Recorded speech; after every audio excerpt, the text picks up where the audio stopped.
طالبانو یو د خیر ډیر غټ کار وکړ، څه یې کړي دي، چیرته او کله او اوس څه وایي. ویډیو وګورئ او چینل هم درسره سبسکرایب کړئ.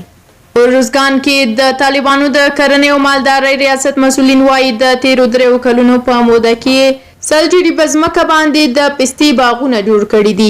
ارزګان کې د طالبانو د کرنې او مالدارۍ ریاست د اطلاعات مشر قدرت الله حمیدي د اطلاعات روز سره په خبرو کې وویل چې ارزګان ولایت د پستې بوټو ښه حاصل لپاره مناسب آب و هوا لري.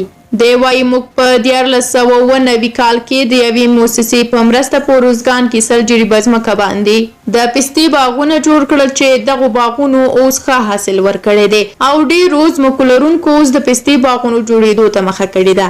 په ورته مهال هغه کسان چې په خپلو ځمکو کې د پستې باغونه جوړ کړي خوښ دي چې باغونو یې ښه پیله ورکړې ده.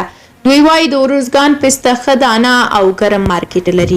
دغه باغ لرونکي زیاتوي چې دغه 2-3 کاله کېږي چې موږ یې نیالګي کېنولي دي، ښه حاصل ورکوي. د افغانستان خلک غریبان دي، که دغه ډول کرنیز بوټو ته مخه کړي د خلکو اقتصادي حالت به ښه شي. بلخوا بیا په ترینکوټ کې د کرنې او مالدارۍ برخې او تنپو صبغت الله صابر وایي چې پسته له اقتصادي اړخه ښه میوه ده، خواري یې کمه او ګټه یې زیاته ده. هغه غوښتنه کوي چې کروندګر دې د نورو ناوړه بوټو پر ځای په خپلو ځمکو کې د پستې باغونه جوړ کړي تر څو د بزګرانو اقتصادي ستونزې حل شي. په ارزګان کې ډیر باغونه د اوبو د نشت او جګړو له امله له منځه تللي دي چې اوس یې یو ځل بیا ځمکه لرونکي بوخت دي پر خپلو ځمکو باغونه جوړوي.